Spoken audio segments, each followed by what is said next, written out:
السلام علیکم ورحمۃ اللہ وبرکاتہ۔ اللہ تبارک و تعالیٰ کی ذات سے امید کرتا ہوں آپ لوگ خیر خیریت اور عافیت کے ساتھ ہوں گے۔ اللہ تعالیٰ آپ تمام لوگوں کو سلامت رکھے، دنیا جہان کی خوشیاں عطا فرمائے۔ میرے تمام ویور، تمام دوست احباب دیکھنے والے، اللہ تعالیٰ آپ کو خوش رکھے، دنیا جہان کی خوشیاں عطا فرمائے۔ آج کا موضوع ہے حضرت علامہ مولانا طارق جمیل صاحب کے بارے میں، اور حضرت علامہ مولانا طارق مسعود بھی پھٹ پڑے۔ کیوں پھٹے، کیا وجہ تھی، آپ جانیے اس ویڈیو کے اندر۔ جزاک اللہ۔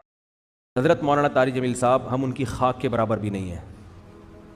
ان سے اللہ نے جو ہدایت کا کام لیا اس کا 10واں حصہ بھی ہم نہیں کر سکے۔ بہت بڑے بزرگ ہیں، لیکن کوئی کتنا بھی بڑا عالم ہو اس سے مسٹیک ہو سکتی ہے۔ حضرت سے یہ غلطی ہوئی ہے۔ مولانا طارق جمیل صاحب پہ مجھے بہت ترس آتا ہے، کیونکہ میں ان کے مجاہدے جانتا ہوں، کیسے زندگی میں دولت کو لات ماری ہے انہوں نے، کیسے مجاہدوں میں ٹائم گزارا، پوری زندگی تبلیغ میں چل چل کے پہیا بن گئے۔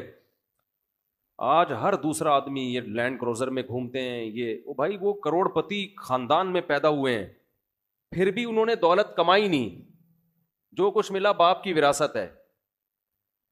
تو اس پہ کیوں تنگ کر رہے ہو کسی کو؟ آخری عمر میں، بڑھاپے میں ان کا احترام کرو۔ کوئی علمی کسی پہ کوئی اعتراض ہے تو وہ شائستہ انداز میں بیان کر دو۔ کیسی انگلیاں اٹھا رہے ہیں دربار میں جانے والے، کبھی 1 روپے کے لیے کسی سرکاری دربار میں نہیں گئے ہیں، وہ 1 روپے لینے کے لیے بھی نہ کسی سے ملے ہیں۔ جب ملے ان کو تبلیغ کرنے کے لیے ملے ہیں، وہ مبلغ ہیں، دائی ہیں۔ اور یہ جتنے لوگ اعتراض کر رہے ہوتے ہیں نا، خود ان کا ذرا سا بھی کام ہونا تو پھر دیکھو یہ کیسے درباری بنتے ہیں۔ یہ تو جس کو باپ سے دولت ملی ہے اس کو بھی چین سے نہیں جینے دیتے۔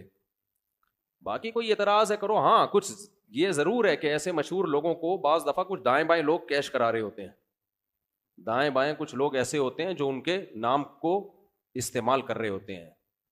تو وہ ٹھیک کا مطلب یہ نہیں کہ ان کے دائیں بائیں کوئی بھی ہوگا وہ بھی 100% ٹھیک ہی ہوگا۔ بہت ہم نے بھی اپنے ساتھ دیکھا ہے، ہم تو اتنے بڑے آدمی ہیں نہیں، لیکن ہمارے نام کے منجن لوگ بیچ رہے ہوتے ہیں، ہمارے نام پہ کیا کیا 2 نمبریاں ہو رہی ہوتی ہیں۔ لیکن مولانا کو ہم ذاتی طور پہ جانتے ہیں، سخاوت کا دریا ہے، غریبوں کے لیے، مساکین کے لیے، اخلاق ان کے دیکھو یار، اتنا حوصلہ، اتنی برداشت میرے اندر تو نہیں ہے، صحیح بتا دو۔ عبادت گزار ہیں، تہجد گزار ہیں، تو لیکن طنز دیکھو ہر دوسرا آدمی مالداروں سے ملتے ہیں، غریبوں سے نہیں ملتے۔ تم نے ملتے ہوئے دیکھا ہے ان کو؟ غریبوں سے ملتے ہیں کہ نہیں ملتے؟ ان کی ویڈیوز آ جاتی ہیں جب دولت مندوں سے مل رہے ہوتے ہیں۔ ٹماٹر والے سے ملتے ہیں تو کوئی ویڈیو نہیں بنا رہا ہوتا، کیونکہ پروگراموں میں ویڈیوز بنتی ہے نا، ہر جگہ تھوڑی ویڈیو بنتی ہے۔ ہیجڑوں پہ محنت کریں تو یہ ان کا حوصلہ ہے، کہتے ہیں دیکھو ہیجڑوں کے پیچھے پڑے ہوئے ہیں۔ یار تم جاؤ 2-4 منٹ کسی ہیجڑے کے ساتھ بیٹھ کے تبلیغ کرو، اس کو تمہیں اندازہ ہو جائے گا۔ تو بس کر دو منفی باتیں پھیلانا، بس کر دو۔ اور پتہ ہے یہ منفیت بار بار، وہ بھی برا، وہ بھی برا، وہ بھی برا، وہ بھی ایسا، سب خراب ہیں، یہ صحیح ہیں 4-6 آدمی بس دنیا میں جو کمنٹس کر رہے ہوتے ہیں نیچے۔ منفی سوچتے رہنے سے نا انسان ڈپریشن کا ڈبہ بنتا ہے اور تھوڑے دنوں میں اپنی موت خود ہی مر جاتا ہے۔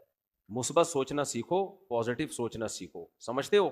وہ انٹرویو لیا نا ان سے پوڈ کاسٹ میں کہ آپ تو سادگی کی تعلیم دیتے ہیں اور خود آپ گاڑیوں میں گھومتے ہیں، تو سلیمان علیہ السلام سادگی کی تعلیم دیتے تھے کہ نہیں دیتے تھے؟ جن کا ہم واقعہ سن رہے ہیں۔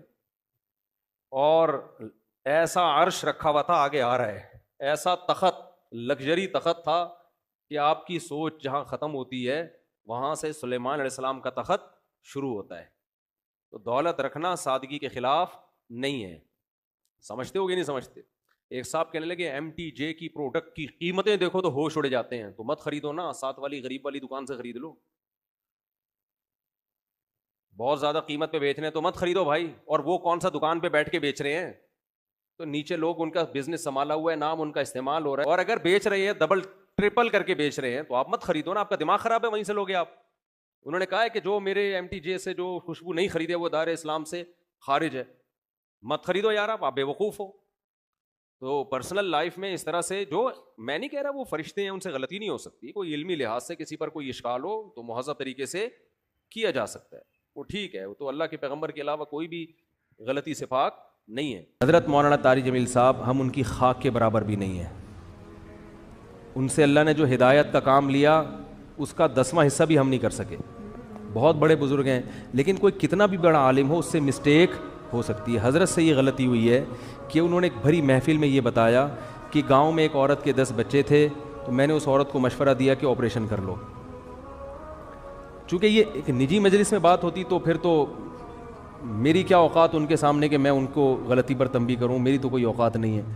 لیکن چونکہ ایک بھری محفل میں بات ہوئی ہے اور ان کی ایک بڑی ویلیو ہے, اہمیت ہے, بہت سے لوگ ان کے اس تبصرے سے, بہت سی عورتیں وہ مس گائیڈ ہو سکتی ہیں اور وہ آپریشن کرا سکتی ہیں کہ بچہ آئندہ نہ ہو.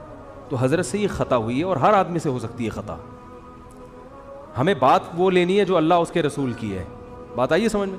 10 بچے بھی ہو جائیں, 20 بھی ہو جائیں, عورت آپریشن, حضرت نے جو یہ ان کو مشورہ دیا نا, اس گاؤں کی عورت کو یہ غلط مشورہ دیا. غلطی ہوتی ہے, مجھ سے بھی ہوتی ہے, میں بڑی بڑی مسٹیک کرتا ہوں اور ہم سے تو زیادہ ہوتی ہے, ان سے کم ہوتی ہے, لیکن یہ بہت بڑی مسٹیک ہوئی ہے حضرت سے, جو کہ ہر ایک سے ہو سکتی ہے. لیکن یہ غلط ہے, حرام ہے. 10 کیا 15 بچے بھی ہو جائیں, آپ حمل روکنے کے لیے آپریشن نہیں کر سکتے, نہ مرد نسبندی کر سکتا ہے. اس کی دلیل کیا ہے؟ دلیل اس کی یہ ہے کہ اللہ نے انسان کو اس کے جسم میں کانٹ چھانٹ کی اجازت نہیں دی ہے. خودکشی کیوں حرام ہے؟ آپ اپنے آپ کو مار نہیں سکتے. آنکھ پھوڑنا جائز ہے اپنی, کیونکہ آنکھ میں دیکھنے کی طاقت ہے. آپ کو یہ اجازت نہیں ہے کہ آپ اپنی آنکھ سے دیکھنے کی طاقت ختم کر دیں. کانوں میں اللہ نے سننے کی طاقت رکھی, آپ کان کی خودکشی نہیں کرا سکتے. یعنی جیسے اپنے آپ کو نہیں مار سکتے تو کسی عضو کو بھی نہیں مار سکتے آپ. بات آ رہی ہے سمجھ میں؟ تو اسی طرح یاد رکھو, عورت میں جو اللہ نے قوت تولید رکھی ہے, کوئی ایسا طریقہ اختیار کرنا کہ یہ سرے سے قوت ہی ختم ہو جائے, تو عورت نے اپنے اس عضو کو ناکارہ بنا دیا. تو جیسے آنکھ کو اندھا بننا جائز نہیں آپ کے لیے, ناک کاٹنا, کان کاٹنا جائز نہیں, تو اسی طرح عورت کے لیے قوت تولید ختم کرنا حرام ہے, کیونکہ یہ قرآن کے بالکل خلاف ہے. قرآن میں آتا ہے کہ شیطان نے یہ کہا کہ میں ان کو حکم دوں گا فَلَا يُغَيِّرُنَّ خَلْقَ اللَّهِ, اللہ یہ اتنے باغی ہو جائیں گے کہ تیری بنائی ہوئی تخلیق کو تبدیل کرنے شروع کر دیں گے. یہ یعنی تو نے جو جس ڈیزائن میں پیدا کیا ہوگا نا, اس تخلیق کو کیا کر دیں گے یہ. تو عورت میں اللہ نے تولید کی صلاحیت رکھی ہے. عورت وقتی طور پر حمل روکنے کی تدبیر اختیار کر سکتی ہے کسی ضرورت سے, جیسے صحابہ بھی کرتے تھے, لیکن قوت تولید کو کسی قیمت پہ ختم نہیں کر سکتی. یہ پھر اللہ کی بنائی ہوئی تخلیق کو کیا ہے, اور یہ سب کے نزدیک حرام. دیوبندی بھی علماء بھی حرام کہتے ہیں, بریلوی علماء بھی حرام کہتے ہیں, اہل حدیث بھی اس کو حرام کہتے ہیں, کہیں سے بھی فتویٰ لے لو. عرب علماء بھی حرام کہتے ہیں, عجم بھی حرام کہتے ہیں.